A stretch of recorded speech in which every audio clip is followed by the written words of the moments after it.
Eu tenho zilhões de fotos e vídeos de tudo, né? Falando nisso, deixa eu já perguntar logo.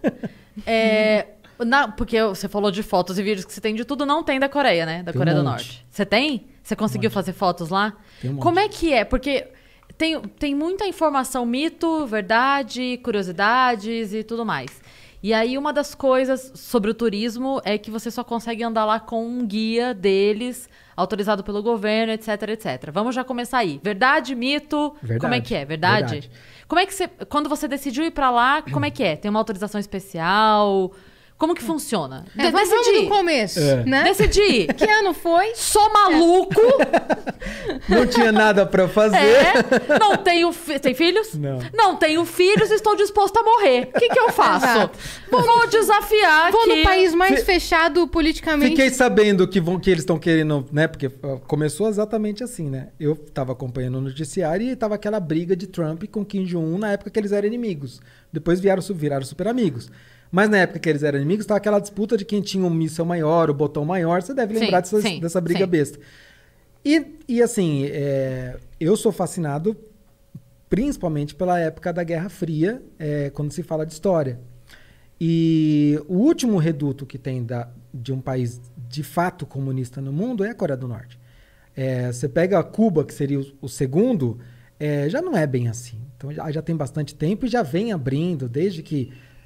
até antes de Fidel Castro morrer, quando ele já estava meio, né, capengando e tal, já estavam abrindo comércio, e recebe muito turista. Fidel Castro usava Adidas. Então assim, já não é comunista. Então, já não é comunista. Então assim, Cuba já vinha mudando, mas a Coreia do Norte não, ela preserva boa parte da sua estrutura como era, tipo, os anos 50, 60 da União Soviética. Então, assim, eles são muito ainda fechados. É o país mais fechado do mundo. Diplomaticamente. O país. E aí eu falei, bom, nesse cenário de briga, das duas, uma. Ou esse país vai ser. Eles vão entrar numa briga, vai ter guerra, que é o cenário menos provável, mas era uma possibilidade, dado aquele embate. O Trump também não batia bem da cabeça, a gente falou, não sabe o que pode dar. Ou eles vão começar a se abrir comercialmente no estilo de Cuba e eu vou perder a oportunidade de conhecer o último país comunista do mundo. Falei, então eu quero ir antes que dê merda. Racha, né? E aí eu fui conversar com a minha esposa para explicar para ela o que era, porque ela não se inteira tanto dessa parte, ela só queria saber se era bonito. Ela chega em casa, tá o jantar colocado, velas, assim, ela... Um war na mesa. Ela assim, né? A roupa lavada, pendurada no varal, e ela assim, ó... Amor, passei pano na casa hoje. E ela assim, sei. O que você vai me pedir? Não, nada, amor, imagina. Bobagem. Vamos pra Coreia do Norte. Não, e o detalhe é que foi assim, um ano antes, um cara chamado Otto Warmbier, alguma coisa assim, um americano, ele tinha ficado num hotel lá na Coreia do Norte e ele tinha bebido, um moleque, 21 anos, tinha bebido e falou, ficou curioso porque no elevador não tinha o quinto andar. Daí ele falou, eu quero ver o que tem no quinto andar. Ele foi lá, subiu as escadas, foi no quinto andar, só que era um andar reservado para funcionários. E ele tava bêbado, ele viu uma placa legal na parede, um cartaz, alguma coisa assim, e falou, vou pegar para mim. Tava totalmente virado. Tentou tirar aquele negócio, não conseguiu, aquele negócio caiu no chão, ele largou para lá e voltou pro quarto dele, continuou a viagem e tal. Na hora que ele tava indo para embora, ele foi de avião, eu fui de trem, porque eu queria ter uma experiência diferente, né? Chegou no aeroporto, na hora de ir embora, a polícia norte-coreana falou assim, a gente viu umas filmagens de você tentando roubar símbolos nacionais. Conclusão, ele foi preso, foi condenado a 15 anos de trabalho forçado no campo de concentração. Com um ano que ele estava lá, ele voltou para casa, devolveram ele em coma, mais 3 dias ele morreu. Aí eu falei para minha esposa, a gente tem que ficar nesse hotel. Leonardo! E a gente ficou, falei, eu quero ver se é verdade essa história. A única frase possível é temos que passar longe desse hotel. É a única frase A possível. única. Você termina essa história. O cara ficou preso, 1 ano, morreu. Morreu, lindo. A frase seguinte é: não vamos nem fodendo. É a frase que vem depois disso. Exato. Aí Já eu tava falei- no país Aí errado. daí eu falei, eu quero esse hotel. Daí a gente fechou e fomos nesse hotel. Entrei no elevador, falei, não tem mesmo quinto andar, é verdade. Não fui lá pra conferir, A não placa. cheguei nesse nível. Mas eu falei, daí eu conversei com os guias lá, eles me contaram a história. Lógico que a história pra eles é totalmente manipulada, porque toda a informação para eles sempre chega mais Sim, manipulada. sim. Mas eles confirmaram pra mim, eles conheciam, sabiam da época, estavam lá na época, era a mesma agência, né? Foi quando, desculpa? Ele foi em 2017 e eu fui em 2018. Nossa, faz pouquíssimo tempo esse caso. E eu fui em 2018, foi um ano depois. Era a notícia relativamente Como é que recente. entra na Coreia do Norte? Porque tem gente que pensa que é pela Coreia do Sul. Não. Você entra pela China. Então, o único país que tem acordo para você poder fazer turismo lá é a China. E aí o que acontece? A KITC, que é a agência estatal norte-coreana de turismo, eles fazem acordo com algumas agências chinesas, que essas agências podem vender o pacote para lá. E aí, eles oferecem isso para o mundo todo. Então, eu entrei em contato com uma agência chinesa, falei, queria ir, eles começaram a me orientar tudo que precisava fazer, as regras que tinha, tive que assinar alguns documentos com todas as regras lá, que eu ia cumprir as regras do que podia e o que não podia fazer, das coisas mais interessantes, digamos assim. Ah, dá uns exemplos. Por exemplo, você não pode levar nenhum símbolo religioso, Isso eu soube. Bíblia, tal, não pode levar nada. Isso é bem sério. Você não pode levar nenhum livro, revista, nada que faça qualquer menção à Coreia do Norte, seja positiva ou negativa, não pode. Tem determinados tipos de lente que você não pode levar. O seu celular tem que ficar com o GPS desligado o tempo todo.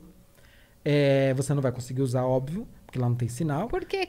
Com o GPS desligado? Porque você não pode ter marcação de GPS nas fotos que você tira. Você não pode, por exemplo...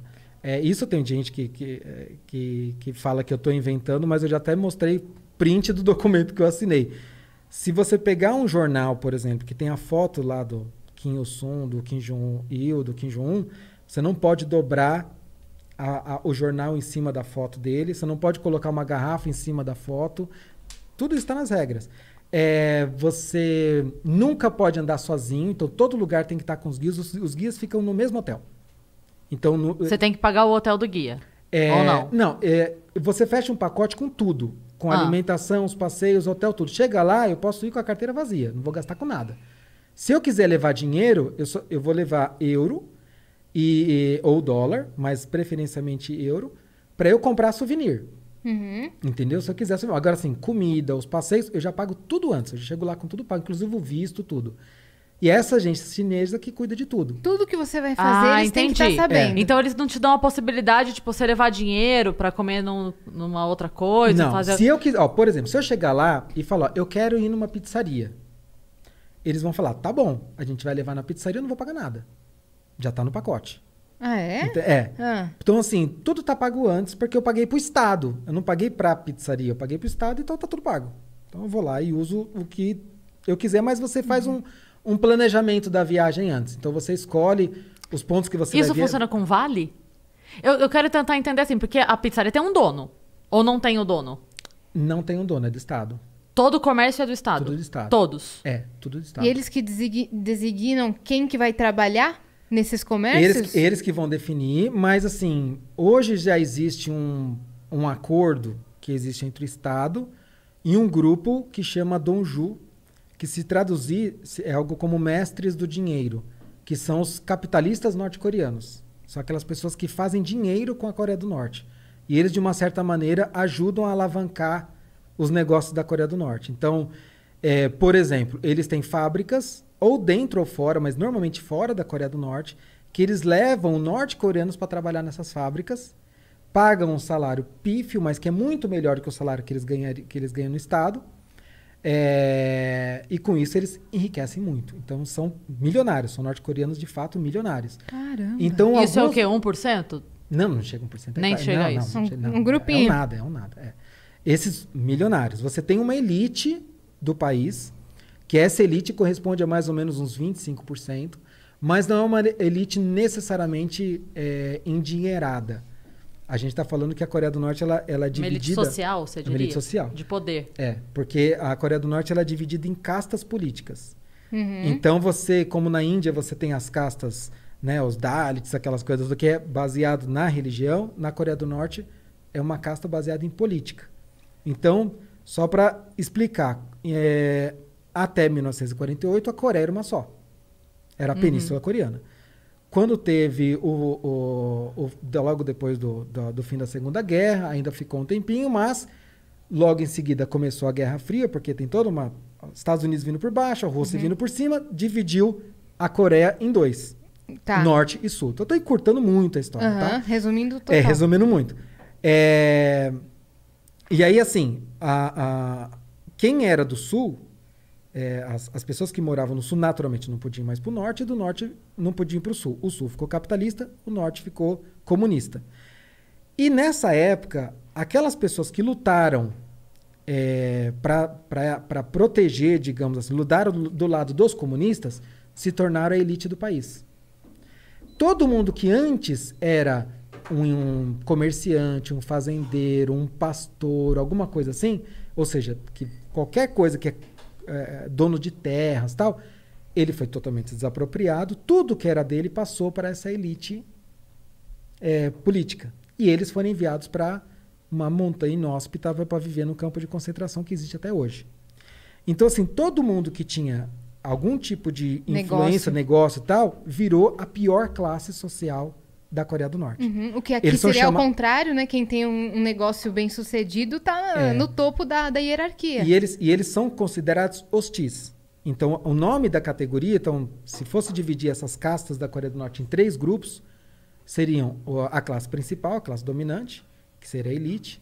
Aí você tem os vacilantes, que são os neutros, e os hostis. Os hostis são esses que eles têm uma linhagem, um avô, um tio, alguma coisa. Nessa época, a gente está falando de 1948 e tal. Em termos históricos, ontem, né? Que chama. Mas é que os asiáticos, de modo geral, e na Coreia do Norte isso é muito forte, eles levam a hereditariedade muito a sério. Então, eles acreditam que algum traço de personalidade seu, seja positivo ou negativo, ele passa de geração para geração até 3 gerações. Então, eles acreditam o seguinte: se você teve um vô que ele era fazendeiro, um capitalista, você tem uma inclinação capitalista. Então, você vai nascer já num campo de concentração, você tem que ficar fora da sociedade, porque você é um risco para o Estado socialista. Gente, parece uma utopia isso que ele está falando. Parece um mundo paralelo. O quê? Então, assim, hoje 30% da população, mais ou menos, é essa categoria de justiça. Não é pouca coisa. É extrema pobreza. São aqueles que vivem em trabalho forçado, extrema pobreza, aqueles que têm a pior vida possível.